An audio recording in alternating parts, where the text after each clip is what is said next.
कर्मेन्द्रियाणि संयम्य य आस्ते मनसा स्मरन् इन्द्रियार्थान् विमूढात्मा मिथ्याचारः स उच्यते। कर्म इंद्रियाणि संयम्य य आस्ते मनसा स्मरन् इंद्रिय अर्थान विमूढ़ आत्मा मिथ्या आचार स उच्यते। यह विमूढ़ आत्मा कर्म इंद्रियाणि संयम्य मनसा इंद्रियार्थान स्मरण आस्ते सह मिथ्याचार उच्यते। ये होची तार गद्य अन्वय। यह अर्थात जो विमूढ़ आत्मा मूढ़ व्यक्ति कर्म इंद्रियाणि समस्त इंद्रिय मानंकु संयम्य बलपूर्वक उपरु उपरु रोध करुथिबा देखै मनसा मन द्वारा इंद्रिय अर्थान इंद्रिय मानंकर अर्थ विषय मानंकु स्मरण मने पकई पकई चिंता करी करी आस्ते बा रहे सह सही व्यक्ति मिथ्याचार मिथ्याचारी अर्थात दंभी बा कपटी उच्यते बोली कथित हुए। तर सरल वाक्य रे जो मूढ़ व्यक्ति मनुष्य मूढ़ बुद्धि मनुष्य समस्त इंद्रिय मानंकु बलपूर्वर ऊपर ऊपर देखैला भली रोध करी मन द्वारा इंद्रियर विषय मानंकु चिंतन करी करी रहे सेही भली व्यक्ति को मिथ्यावादी बोली कहा जाए। ये संसार रंगभूमि रे आम समस्ते जने जने अभिनेता। उदाहरण स्वरूप एठी आपनक सामने ये व्यक्ति बसची से एठी गोटे पंडित भली अभिनय करछि। आपण माने बसचंती समस्ते श्रोता होकर बसचंती। एठी गोटे रंगमंच इस विश्व होछि रंगमंच। ये विश्व रंगमंच रे हम समस्ते बेश धरिछु। ये बेश धरिबा भितरे संसार रे प्रत्येक व्यक्ति तक विभिन्न प्रकार अभिनय करिया पड़े।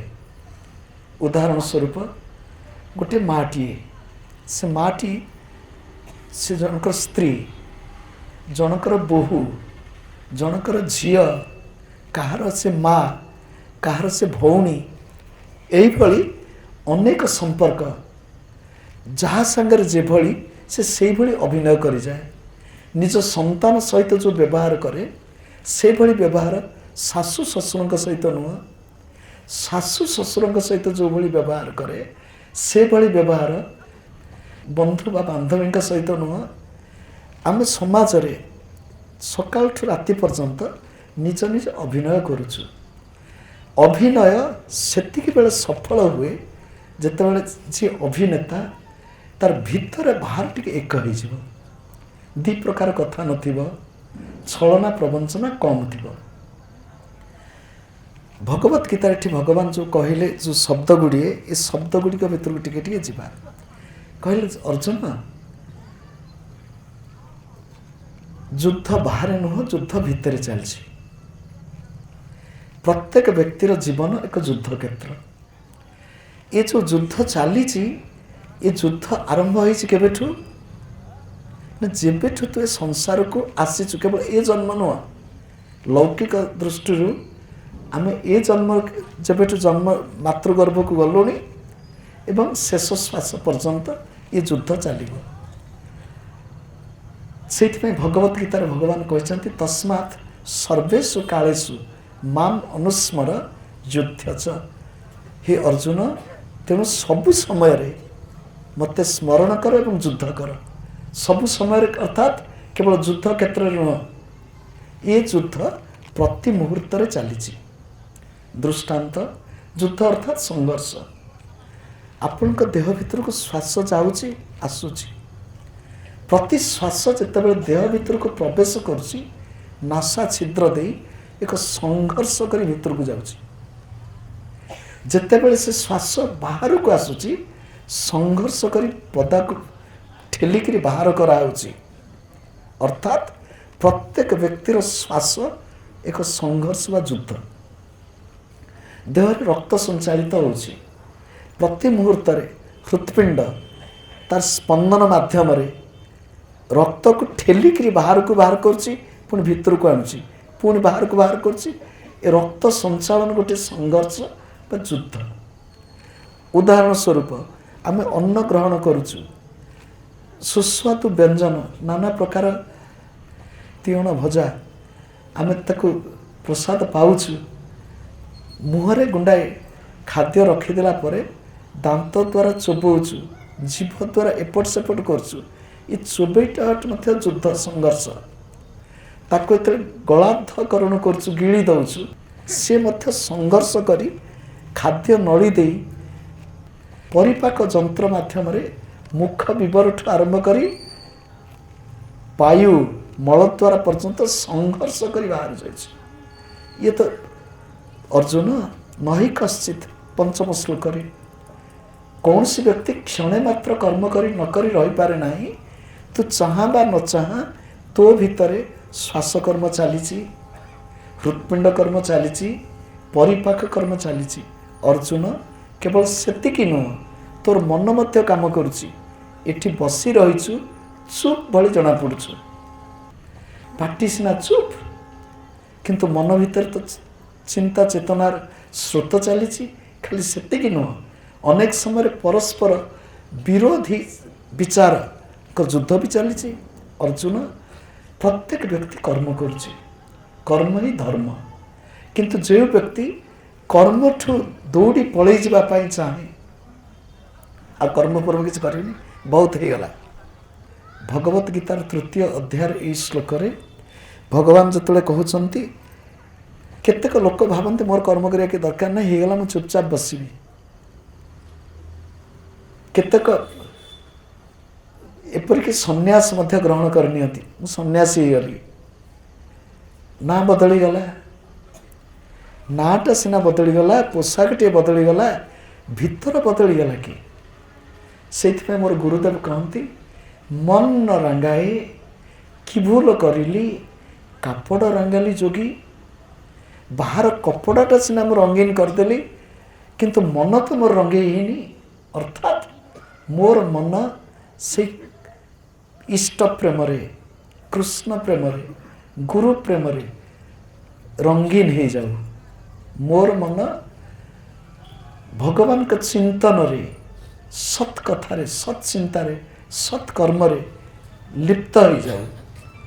ତ এই ଶ୍ଲୋକ ଭିତରକୁ ଟିକେ ଯିବା। ଭଗବାନ କହୁଛନ୍ତି କର୍ମେନ୍ଦ୍ରିୟାଣୀ ସଂଯମ୍ୟ। ସାଧାରଣ ଲୋକ ଭାବିବେ କର୍ମେନ୍ଦ୍ରିୟାଣୀ କ'ଣ?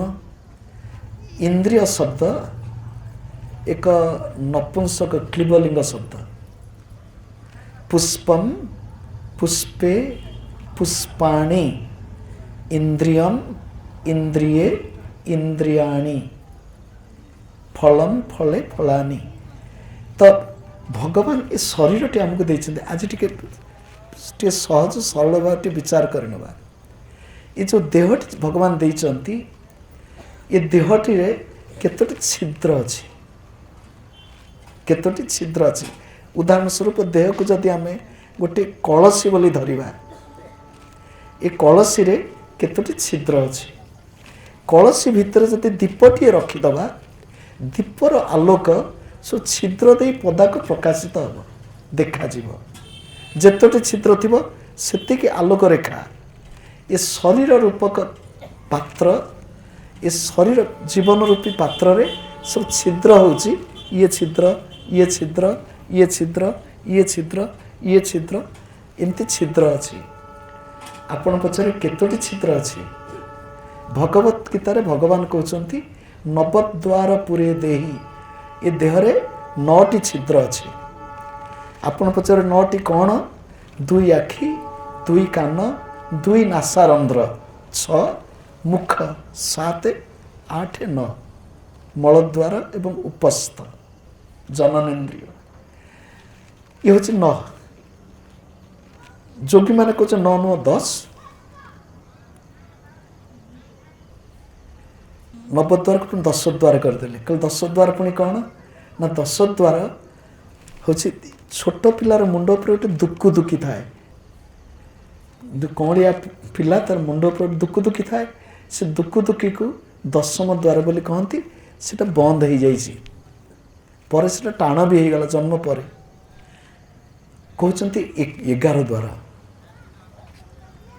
भगवत कठोपनिषद रे जम जो उपदेश दौरान नचिकेता को कहते पुरम एकादश द्वारम ये पूरा देह रूपक पुर 11टी द्वार अच्छी आपण को पुणी 11 कोटी आस 9 9 रु 10 10 रे 11 आम शास्त्र बड़ अत्यंत उदार तो नाभि को मध्य द्वार बोली कहुई नाभि को मध्य द्वार बोली कहुई आम मातृगर्भ में थिला बेले माँ सहित आमर संजोग होची नाभि द्वारा माँ ग्रहण करथिबा खाद्य परिपाक होई नाभि द्वारा शरीर को पुष्ट करे नाभि द्वारा मध्य श्वास देह भीतर को जाए मातृगर्भस्थ शिशु आम मानकर सही अवस्था थिला 11 द्वारा हो गला वर्तमान मते जदि पचारे आपण केते कहउचंती देखंतु ये भगवान अनंत अनंत रूपी भगवान कर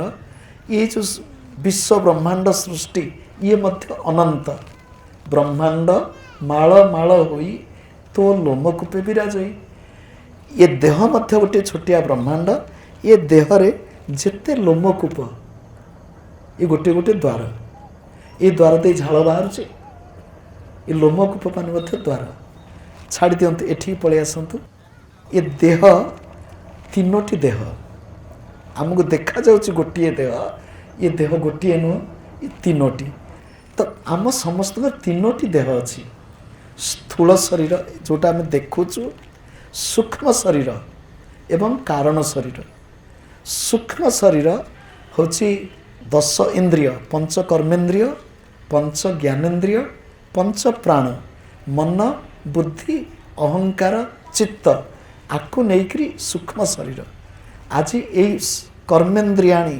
संयम्य आमर जो 5 कर्मेन्द्रिय 5 ज्ञानेन्द्रिय ये विषयटी कहीदे ये देह भितर भगवान सब जंत्र खंजी देइचंती भगवान जो जंत्र देइचंती 5टी ज्ञान इंद्रिय देइचंती 5टी ज्ञान इंद्रिय होची दर्शनेन्द्रिय आखिरे श्रवणेन्द्रिय कानरे घ्राणेन्द्रिय नासिका रसनेन्द्रिय रस ग्रहण करुचु जीभरे स्पर्श इंद्रिय चर्म ये 5टी ज्ञान इंद्रिय आपण पचारे आना ज्ञान इंद्रिय कहीं है ज्ञान इंद्रिय है आम समाज विषय रे सृष्टि विषय रे बाह्य जगत विषय रे सबकिछि ज्ञान आम ये 5टी इंद्रिय माध्यम रे ही ग्रहण करूँ तेणु ज्ञान को आम ग्रहण करूँ बोली विषयात्मक ज्ञान को ज्ञान इंद्रिय बोली कहुई ये 5 ज्ञानेन्द्रिय भगवान आमको 5टी कर्म इंद्रिय देइछंती कर्म इंद्रिय कौन जहाँ द्वारा हम सब काम करुचु काम अर्थात जो काम अन्य मानक सहित संपर्कित हुए 5 कर्मेन्द्रिय होची बाक बाणी पानी पानी अर्थात हाथ पाद पद होची 2 पाद चलत शक्ति चलवा पायु मलद्वार एवं उपस्थ जननेन्द्रिय ये 5टी को 5 कर्मेन्द्रिय बोली कहती तेणु बर्तमान में इंद्रिय कहले 10 एवं 5 5 खाली सेतिकी नुह भगवत गीतार भगवान मन को मध्य इंद्रिय कहते मनसष्ठान इंद्रियाणी प्रकृति स्थानी कर्षति मन हूँ गोटे इंद्रिय बोली भगवान कहते मन हूँ इंद्रिय जदि मन को इंद्रिय बोली धरी नवा तो मन एक नुह मनर 4टी दिग मन बुद्धि अहंकार एवं चित्त एमाने मध्य इंद्रिय परिसर भितर को अनेक समय तत्व दृष्टि आसी जाती। वर्तमान आम देखिले भगवान आमको ये देहटी देइचंती स्थूल शरीर पांचभूतरे गढ़ा आर जत्न नवा दरकार। जत्न केमिति नवा ना देह पाई उपयुक्त खाद्य। दुखर कथा आजिकाली समाज रे उपयुक्त खाद्य मिलूनी। जो माने वयस्क व्यक्ति माने अछंती से माने ए व्यक्ति सहित एकमत हेबे बोली आशा। आम पिला दिने घरे जो घी मरा होतिला से घीर सुगंधी आजिकाल घीर अच्छी। आम पिला दिने मुग जाई मुग भाजुला माँ मुग डालीर सुगंधी अच्छी। आम पिला दिन पनीपरिवार स्वाद अच्छी कि कुआड़े गला। तो सुस्थ शरीर पाई सुस्थ खाद्य पानीय सुस्थ शरीर पाई शारीरिक श्रम सुस्थ शरीर पाई भल परिवेश अणप्रदूषित वायु जल आदि एवं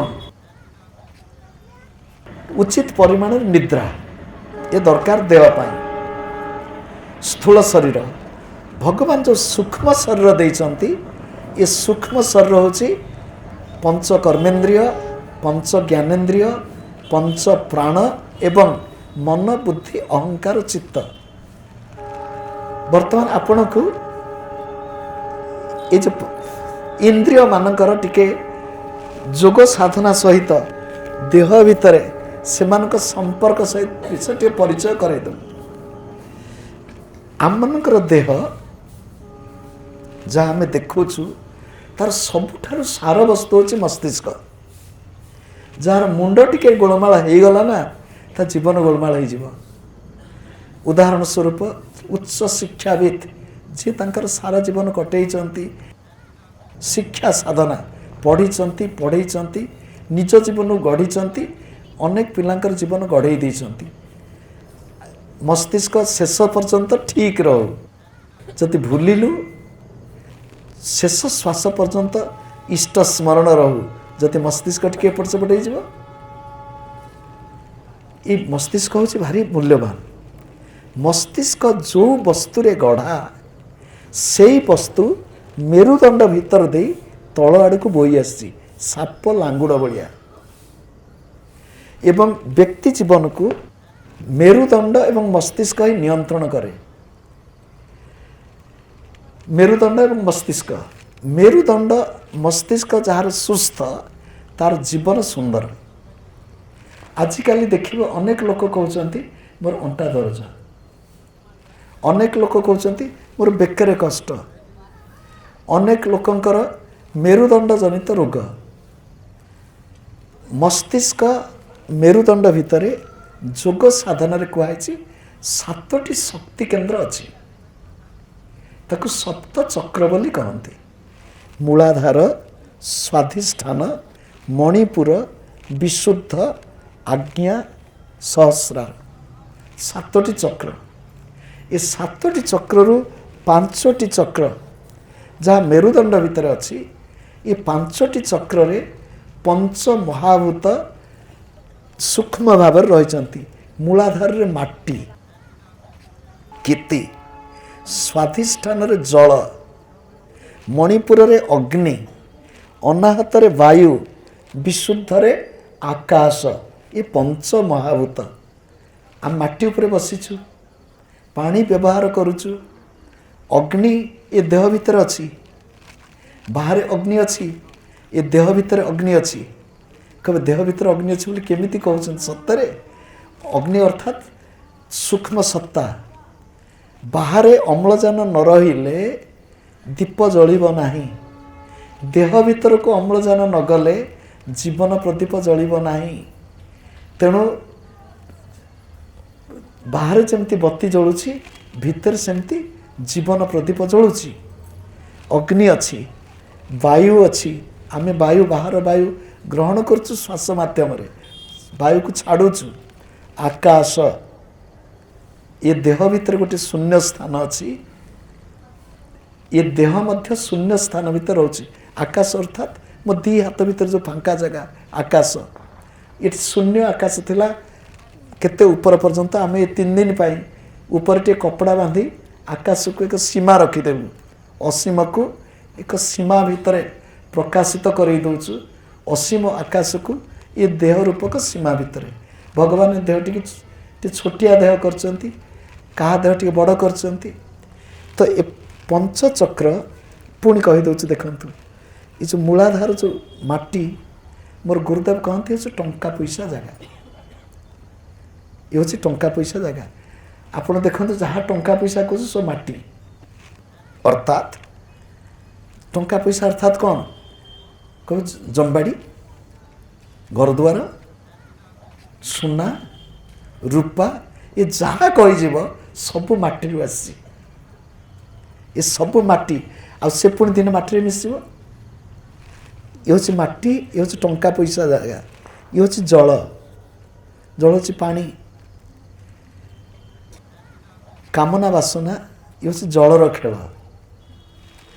ये हूँ नाभि हूँ अग्नि, जठर अग्नि, रोसई घर भितर निआ, से निआर आम रोसई करुचु, पेट भितर हजम करुची अग्नि।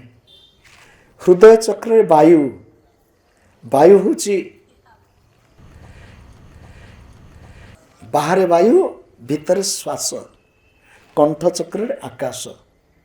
यही 5टी चक्र सहित पंचभूत सहित इंद्रिय मान को जोड़ी दौची। देखंतु ये पंचचक्र सहित इंद्रिय मान को जोड़ी दौची। माटी जो मूलाधार रे अच्छी से 2टी इंद्रिय, माटी रे गंध, फूलर जो सुगंधी आसुची ये सुगंधी माटी रु आसी। पुण्यगंधन पृथिव्याम च भगवत गीता, भगवत गीतार भगवान कहते जो पवित्र गंध माटी माठू आसे। 2टी इंद्रिय, कर्मेन्द्रिय हूँ वायु बा मलद्वार एवं ज्ञानेन्द्रिय हूँ घ्राणेन्द्रिय। ये 2टी इंद्रिय क्षिति तत्व माटी सहित एवं मूलाधार सहित संपृक्त। स्वाधिष्ठान चक्र द्वितीय चक्र जल तत्व, जल तत्व 2टी इंद्रिय सहित युक्त। 2टी इंद्रिय कौन ना गोटे हूँ ज्ञानेन्द्रिय हूँ रसना, रस रसना। द्वितीय हूँ कर्मेन्द्रिय हूँ उपस्थ जननेन्द्रिय। ये 2टी इंद्रिय रे सहित जल तत्व संपृक्त। तेणु जो माने जीभ को संयत करि पारंती नाही से माने उपस्थ संयम करि परिबे नाही। तेणु जीभ को संयत कर रसना आ उपस्थ ये 2टी इंद्रिय।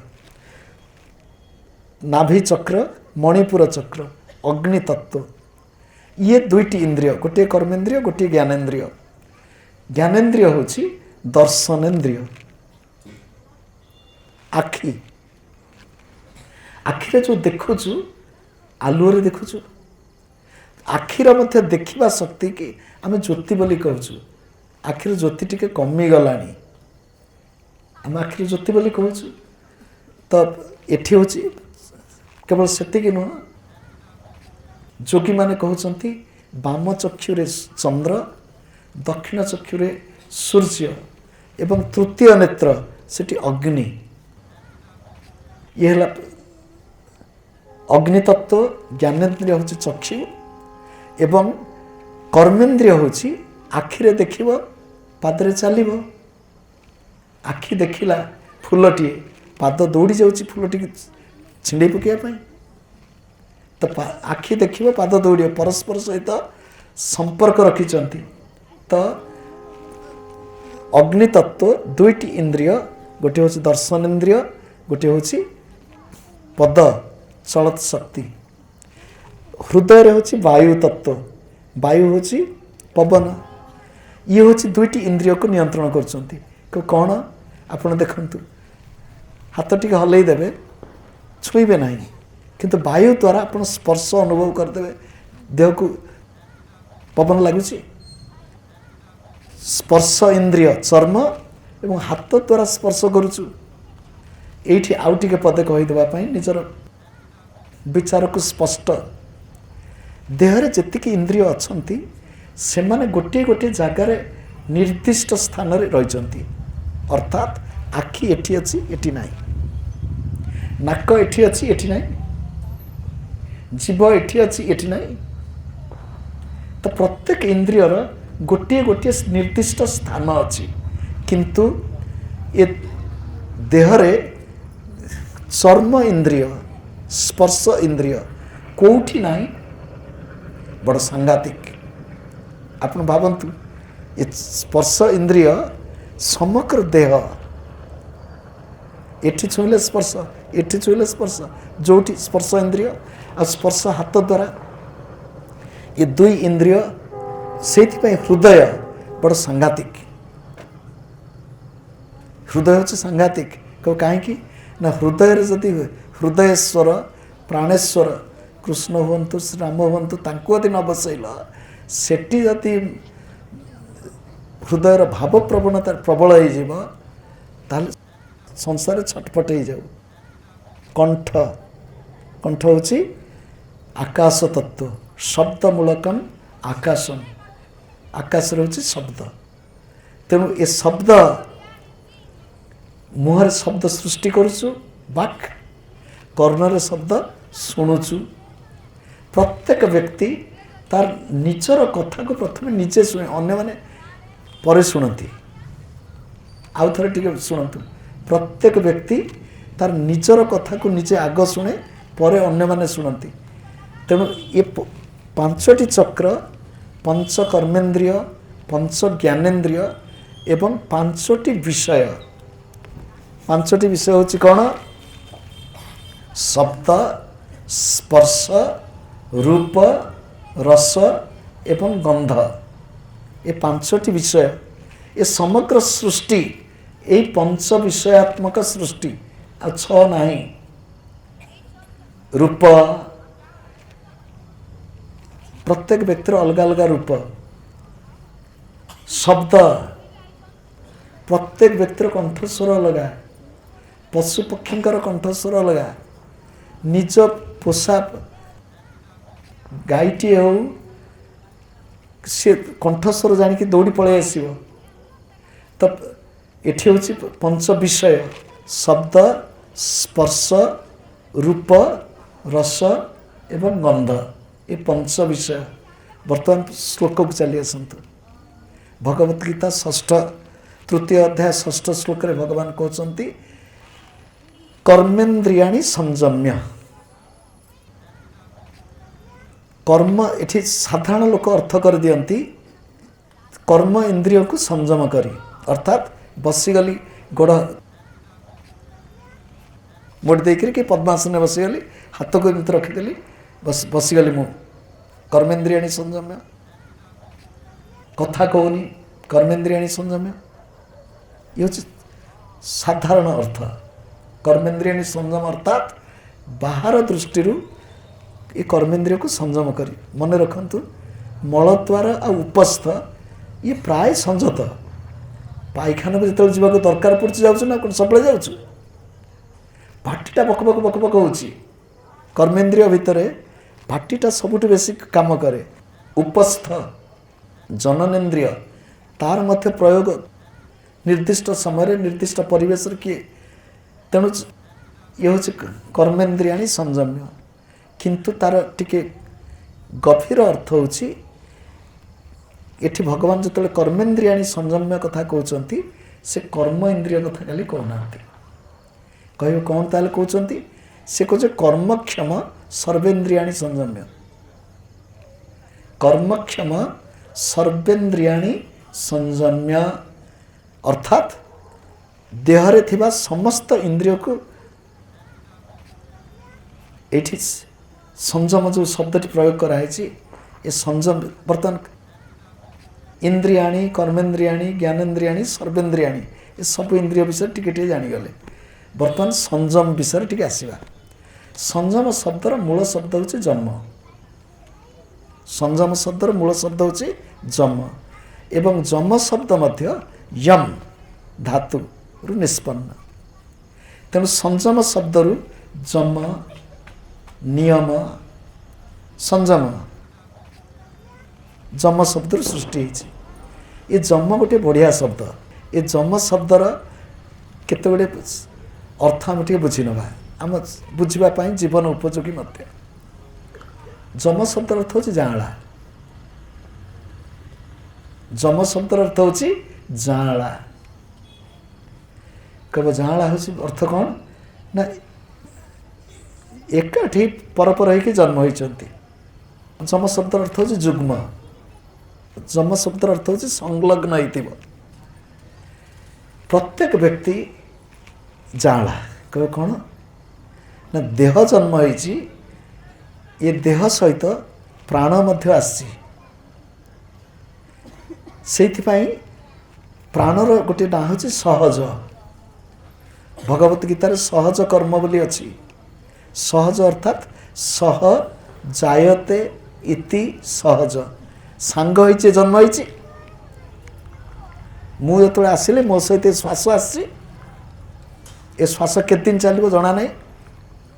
आ श्वास बंद हेले चलू जुग्म जोड़ी होकर आसवा। जम शब्दर अर्थ गुरुदेव कहले जोड़ी होकर दी हाथ में जोड़ी देलु। गुरुदेव कहते प्रत्येक व्यक्ति दीटा जिनस जोड़ी होकर रही। मु आपन को हाथ देखा आपन कईटा हाथ देखुं गोटे हाथ देखुं ये गोटे हाथ ना दीटा हाथ कभी दीटा हाथ कभी ताल आर हाथ कहीं देखुना कल आर हाथ छपिकी रही। आम प्रत्येक व्यक्ति ये हूँ गोटे देखा जाउथिबा देह आ गोटे हूँ लुचि रही। ये देह भितर आत्मा लुचि रही। ये देह भितर प्राणकृष्ण लुचि रही। ए देह भितर आत्माराम लुचि रही। किंतु से दी जन जोड़ी ही रही बोली आमे जीवंत प्राणवंत। जम शब्द अर्थ जम शब्द आ गोटे अर्थ शुणु। जम शब्द जोग शास्त्र प्रयोग कराई। जो माने महर्षि पतंजलिंकर जोग साधना पढ़िए जोगसूत्र से जम नियम आसन प्राणायाम प्रत्याहार धारणा ध्यान समाधि 8टी अंग बोली कहते। जम 5टी को जम हूँ 5टी कौन सत्य अहिंसा अस्तेय ब्रह्मचर्य अपरिग्रह। सत्य सत कहवा सत्य अहिंसा सत्य तो मुझे कहबी कांथु कहबी मुझे आपण पार बसी जहाँ कहबी सत कहबी। अहिंसा अन्य को आघात न देवा। वैदिक परंपरा कांथ को मध्य आघात दियोनी। पत्र टिके अनावश्यक कारण छिड़ा नहीं। तुलसी गचर तुलसी पत्रटी यदि तोड़वा को अच्छी तुलसी चयन प्रार्थना अच्छी हे माँ तुलसी पर आवश्यकता अच्छी बोल तुमको नौची एवं मत क्षमा कर। वैदिक परंपरा एक सामग्रिक जीवन विकास पाई परंपरा थिला। किंतु कालक्रमे आमे आमर परंपरा को भूली गलु स्वार्थी हो गलु अन्य को आघात दबु नहीं। भीम भाई कहले स्थावर जंगम कीटरु पतंग चाही देले अनुसारी सबुठी से तो पूरी रही। तो मनीष तो दूर कथा कीट पतंग की आघात देविनी से बंचार अधिकार अच्छी। आधुनिक भारतवर्ष तथाकथित प्रगति ना आम प्रकृति परिवेश माटी कीट पतंग बाई चढ़ई शागुणा समस्त ध्वंस कर लगिलु। जिया केंचुआ अहिंसा अस्तेय चोरी करिविनी ब्रह्मचर्य संयम जीवन यापन करी अपरिग्रह आवश्यकता ठू अधिक रखी नहीं। ये हूँ वैदिक परंपरा।